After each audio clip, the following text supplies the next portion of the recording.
no han pasado para allá, pero sí.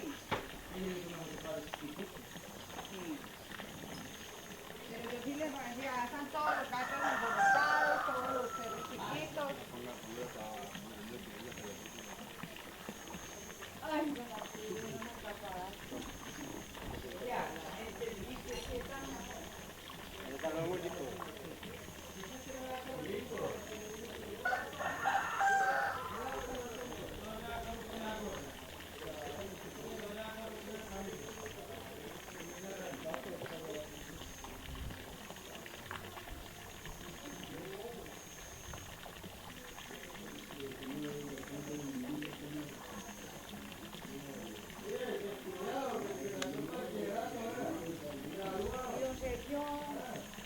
Don Sergio. No, pues yo estaba muy mediano, entonces cuando mi papá faltó, nosotros estábamos muy pequeños y mi mamá fuera que nos tocó que levantarnos a nosotros y ella salía pues a coger café y entonces nos llevaba a nosotros, ella llevaba la comidita para el día, no estábamos nosotros con ella.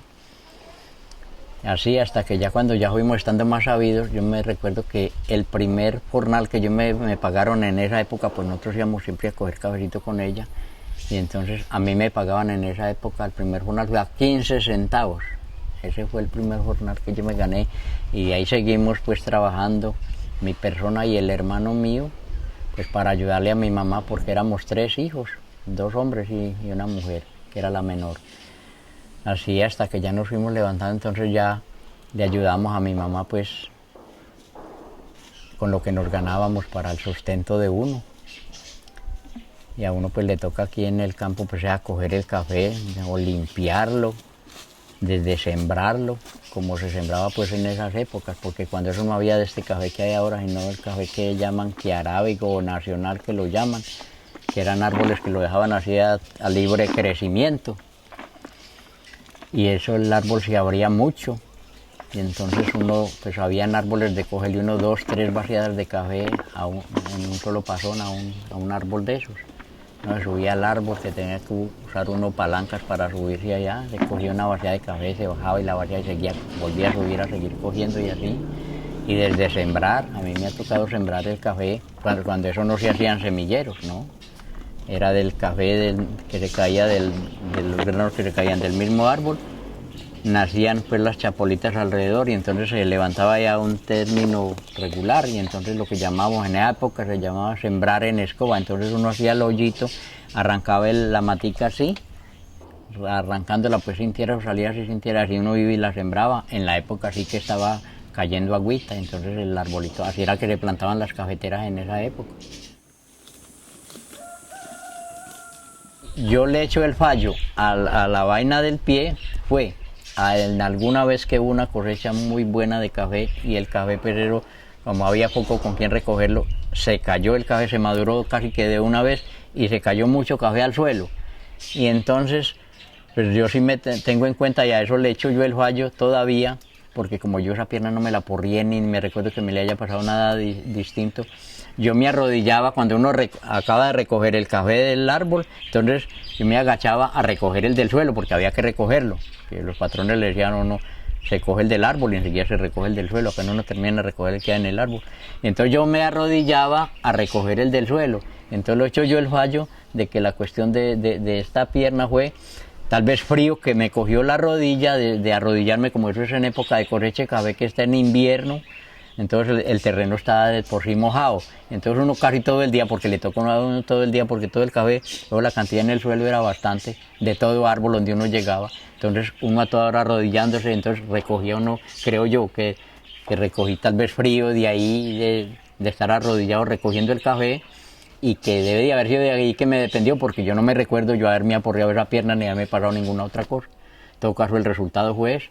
De Jornaleros y Cafetales, una cultura y un paisaje hecho a mano es un proyecto de memoria histórica y de tradición oral con hombres campesinos, específicamente jornaleros, que son campesinos sin tierra, con el que se pretende visibilizar como todos los embates que ellos han tenido que sortear, todas las dificultades por las que han pasado, cómo han hecho parte también de ese proceso de siembra y de cosecha del café, cómo son ellos ahora que está tan de moda el tema de paisaje cultural cafetero, que ha sido nombrado ante la UNESCO como Patrimonio de la Humanidad, que recibimos la nominación este año. Desde el año pasado sabíamos que venía ese proceso.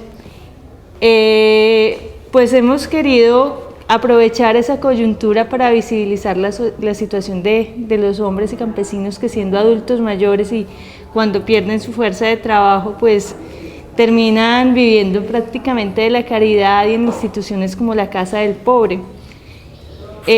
Nos parecía importante dar a conocer como la situación en que ellos están, pero también visibilizar el papel que históricamente han jugado en la constitución de esta cultura. La Casa del Pobre, usted tiene que ir hasta la iglesia, de la iglesia sube para arriba como 10 cuadras. Dos cuadras, después baja una cuadrita y cuando vaya a llegar a la esquina hay una casa verde. Verde oscuro con blanco, y ahí se encuentran los viejitos de la Casa del Pobre. Yo entré de 67 años acá, tengo 74. Y hace 7 años aquí no aguantamos hambre. Tengo ropa, esto lo tengo lleno de ropa, ¿qué ropa que me dan? Todo esto está lleno de ropa. Y aquí me mantienen aseadito, vea los tendidos, esto yo no lo lavo yo, esto. Los tendidos, me mantienen, vea, los cambié hoy, que me los dan allá pues lavaditos. Eso no lo lavo yo, no lavo no me da ropita. Y yo he vivido feliz aquí. Yo hago cualquier vueltica pues que yo pueda, como ya no veo bien, ustedes mismos ven que yo no veo bien, veo si voy muy nublado. Yo hago cualquier vueltica por ahí, saco la basurita, la volqueta, si hay pues leñita para traer por ahí, voy y traigo un palito, pues ahí me hago el bobe. Y vengo y traigo la leñita. Y he vivido muy bueno aquí, yo he vivido muy bueno acá. Vea, don Marcos, aparte de ser un señor muy honesto, muy sencillo, muy trabajador, él trabajó conmigo ahora 10, 12 años, ya entrada la edad de él.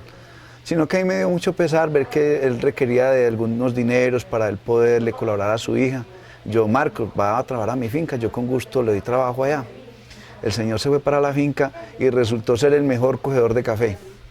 Un excelente trabajador, muy honesto, una persona increíble, de una sencillez y de una humanidad que en pocas personas ve uno eso, su sinceridad, su lealtad, su forma de trabajo.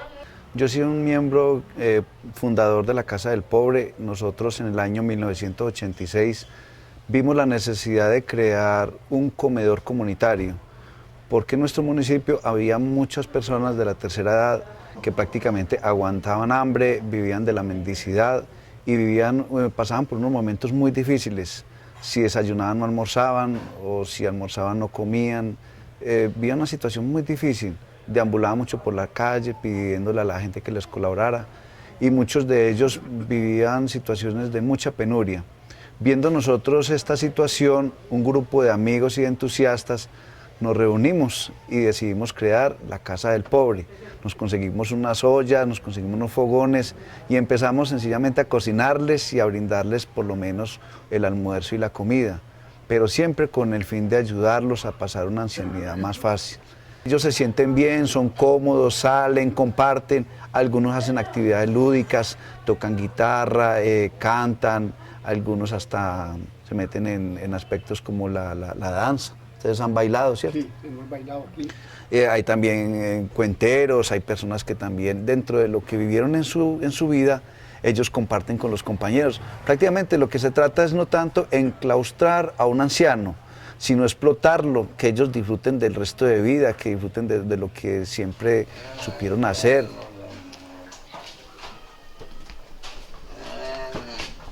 Nos vamos yendo, don Julio. Bueno. Saliéndonos a ver.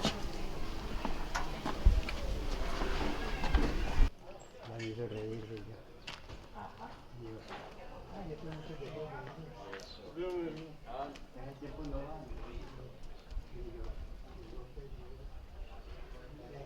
cuando yo estaba niño, pues comencé a cultivar el café, a sembrarlo. No había tanta técnica como hay ahora, pues, para sembrar café, que es surqueado. Primero no, primero eso lo sembraban en cualquier parte del palito y eso no da surco. Lo cogíamos al tajo.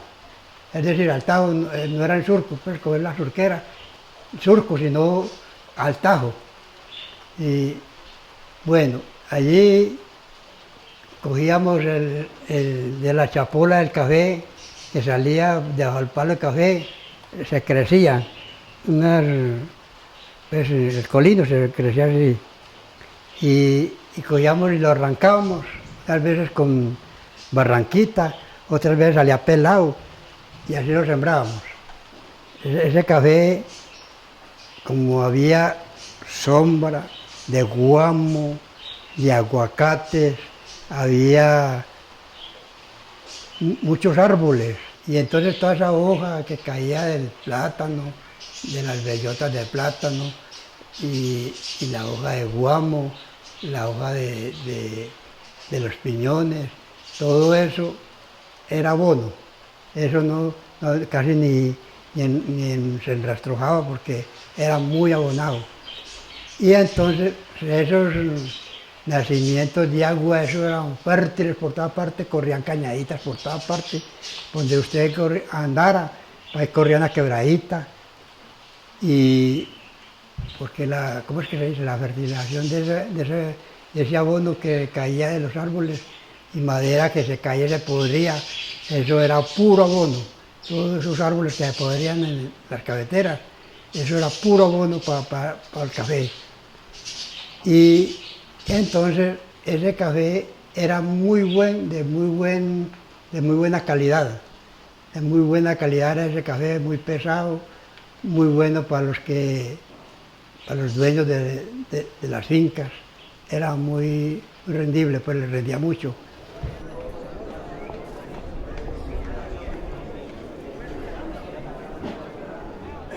Los campesinos el café lo establecen como un cultivo familiar, es una empresa netamente familiar. La mano de obra es familiar y si se requiere es del vecindario. Entonces no hay ese éxodo de trabajadores que se ve hoy día. Los excedentes que produce el café en ese entonces se dedican a establecer ganado, a comprar la casa en el casco urbano.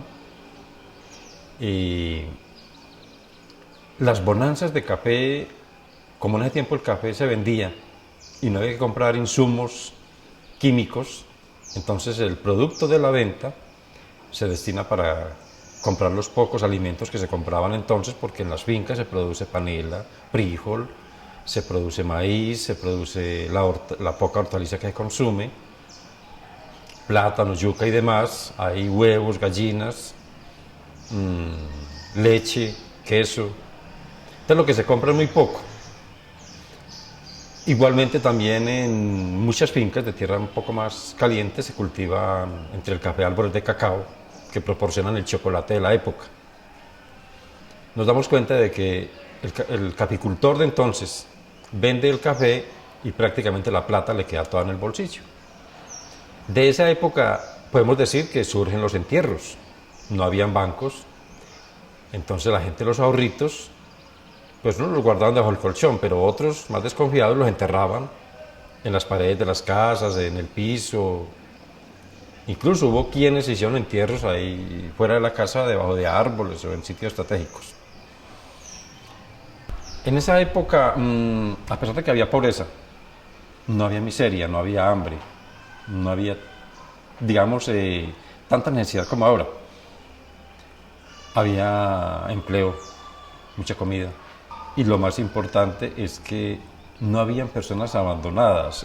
No se ve como ahora niños por ahí sin hogar, ancianos a la deriva.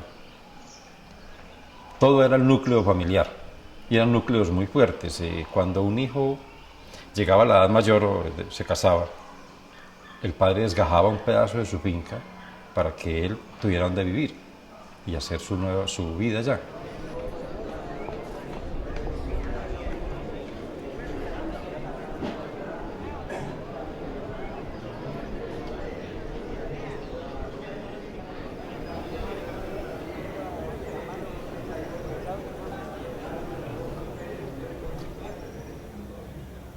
El paisaje es un resultado finalmente de las labores.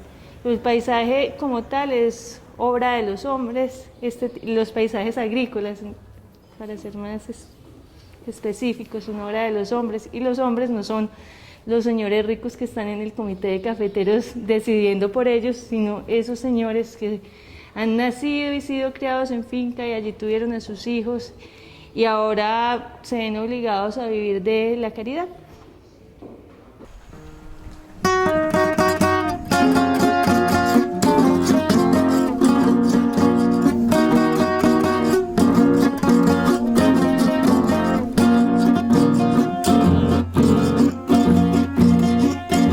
La guitarra de mi abuelo, hermosa que así sonaba, tocando una serenata bajo una noche estrellada, y se tomaba su mata para escuchar una nota, una canción colombiana. La guitarra en la mano, así me contaba el viejo, contaba viejos amores de aquellos pasados tiempos. Por eso es que yo en mi vida, yo no olvido aquellos viejos, aunque yo ya se haya ido, me trae muchos recuerdos.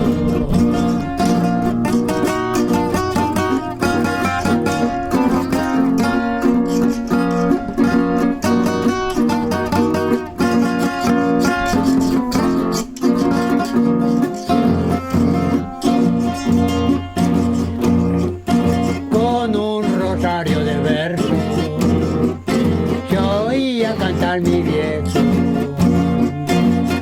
una noche estrellada, bajo una hermosa ventana, asómate, amada mía, escucha mi serenata, que te canto esta canción que es nacida de mi alma. La guitarra en la mano, así me contaba el viejo, contaba viejos amores de aquellos pasados tiempos.